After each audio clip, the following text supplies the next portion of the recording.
Hello दोस्तों, आज जो मैं आपको कहानी सुनाने जा रही हूँ ये कहानी है जादुई इंसानों के पेड़ की। तो चलिए दोस्तों देखते हैं जादुई इंसानों के पेड़ की कहानी। बहुत समय पहले की बात है, किसी जंगल में एक बहुत ही खतरनाक पेड़ हुआ करता था।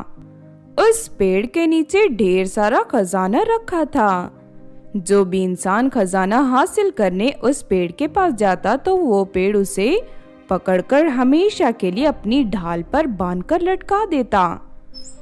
वहीं से थोड़ी दूर एक गांव था। उस गांव में मंजू अपने भाई विनोद के साथ रहती थी। विनोद को मंजू की शादी की बहुत चिंता थी, इसीलिए वो दिन रात मेहनत करके पैसे इकट्ठे कर रहा था। लेकिन फिर एक दिन अचानक उनके घर पर चोरी हो जाती है और चोर सारे पैसे लेकर भाग जाता है। ये देख विनोद को बहुत दुख होता है। हे भगवान, ये क्या हो गया? मेरे घर के सारे पैसे चोरी हो गए। अब मैं अपनी बहन की शादी कैसे करूंगा? इस तरह विनोद दुखी रहने लगता है। फिर एक दिन विनोद को उस जादुई पेड़ के खजाने के बारे में पता चलता है और वो उसे हासिल करने के लिए जंगल की ओर निकल पड़ता है। काफी देर चलने के बाद आखिरकार वो जादुई पेड़ के पास पहुंच जाता है। पेड़ के नीचे ढेर सारा खजाना देख विनोद खुश हो जाता है, लेकिन तभी उस पेड़ पर लटके इंसानों पर उसकी नजर पड़ती है। अरे नहीं, इस पेड़ पर इतने सारे इंसान कैसे लटक रहे हैं? तभी उस पेड़ पर लटक रही एक लड़की कहती है, सुनो लड़के, तुम खजाने के लालच में इस पेड़ के पास मत आना, वरना ये हमारी तरह तुम्हें भी अपनी गिरफ्त में ले लेगा और हमेशा के लिए तुम भी इस पेड़ पर लटके रह जाओगे। लड़की की बात सुनकर विनोद थोड़ा घबरा जाता है, लेकिन तभी वहां रखा सारा खजाना चमकने लगता है, जिस वजह से विनोद उस खजाने के वश में हो जाता है और वो ना चाहते हुए भी खजाने की ओर बढ़ने लगता है। जैसे ही विनोद खजाने के पास पहुंचता है कि तभी वो पेड़ उसे पकड़कर अपनी ढाल पर बांध देता है।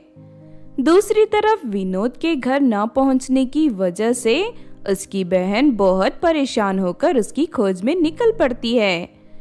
काफी देर भटकने के बाद वो उस जंगल में पहुंच जाती है। तभी उसे एक जादूगर मिलता है। तुम कौन हो लड़की, और इतनी रात को इस जंगल में क्या कर रही हो? मेरा भाई लापता है, मैं उसे ढूंढ रही हूँ। लोगों ने उसे इस जंगल में आते हुए देखा था। तुम चिंता मत करो, तुम्हारा भाई को ढूंढने में मैं तुम्हारी मदद करूंगा। उसके बाद जादूगर अपनी जादुई कालीन निकाल लेता है और मंजू के साथ उस जादुई कालीन में बैठकर विनोद को ढूंढने लगता है। काफी देर के बाद वो दोनों उसी शैतानी पेड़ के पास से गुजरते हैं। तभी उन्हें लोगों के रोने की आवाज सुनाई देती है। लगता है यहाँ आसपास कोई इंसान रो रहा है। हाँ, आप ठीक कहते हो, मैंने अभी अभी लोगों के रोने की आवाज सुनी है। उसके बाद जादूगर अपनी जादुई कालीन को उस तरफ मोड़ देता है जहाँ से आवाज आ रही थी। तभी उसे वो शैतानी पेड़ दिखाई देता है जिस पर बहुत सारे इंसान लटक रहे थे। मंजू अपने भाई को देख लेती है। वो देखिए, मेरा भाई विनोद भी इस पेड़ पर लोगों के साथ बंधा हुआ है, लेकिन ये कैसे हो सकता है? इस पेड़ के नीचे खजाना रखा है, लगता है ये कोई शैतानी पेड़ है। सारे लोग खजाने के लालच में आकर इस पेड़ के जाल में फंस चुके हैं। ये तो बहुत ही खतरनाक है, कहीं इन सब लोगों के साथ साथ मेरे भाई को भी जान से न मार दे। तुम कुछ भी करके इन्हें बचा लो। अच्छा ठीक है, मैं कोशिश करता हूँ। जादूगर उस पेड़ के सामने पहुंच जाता है। तभी उस पेड़ से एक बड़ा हाथ बाहर निकलकर जादूगर की ओर बढ़ता है, लेकिन तभी जादूगर बहुत फुर्तीला था। वो उसी वक्त अपनी तलवार से उस हाथ को काट देता है। फिर जादूगर फौरन उस पेड़ के ऊपर जादुई पानी छिड़क देता है। ये जादुई पानी है, अगर तूने इन लोगों को आजाद नहीं किया तो मैं इस पानी में आग लगाकर तुझे जला दूंगा। इतना कहकर जादूगर एक मशाल जला देता है। ये आदमी तो बहुत खतरनाक है, मुझे इसकी बात माननी ही पड़ेगी वरना ये मुझे जला देगा। इस तरह पेड़ घबराकर उन सभी इंसानों को आजाद कर देता है। ये देख सभी लोग खुश हो जाते हैं। अब तुम सब अपने घर जा सकते हो। जादूगर लोगों से बात कर ही रहा था कि तभी अचानक उस पेड़ से एक दूसरा हाथ बाहर निकालकर उसे पकड़ लेता है। अरे नहीं, ये पेड़ तो धोखेबाज निकला, मुझे कुछ करना होगा वरना ये जादूगर को मार देगा।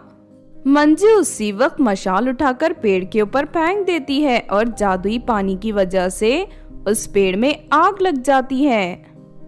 अरे नहीं, ये क्या हो गया? कोई मुझे बचाओ, कोई मुझे बचाओ। इस तरह देखते ही देखते वो पेड़ पूरी तरह जलकर राख के ढेर में बदल जाता है। इस तरह उस शैतानी पेड़ का हमेशा के लिए अंत हो जाता है।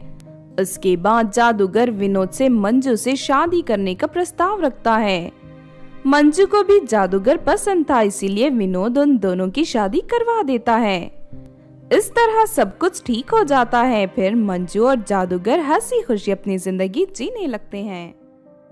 तो आपने देखा दोस्तों जादुई इंसानों के पेड़ की कहानी। इस कहानी से हमें ये सीख मिलती है कि हमें हमेशा अपनी मेहनत से पैसे कमाना चाहिए और कभी भी लालच में नहीं पड़ना चाहिए, वरना इसका अंजाम बहुत बुरा हो सकता है। अगर ये कहानी आपको अच्छी लगी हो तो जरूर लाइक करें और हमारे चैनल सोना टीवी को सब्सक्राइब भी कर लें। और हाँ दोस्तों, हमें कमेंट करके जरूर बताना कि आपको कहानी कैसी लगी।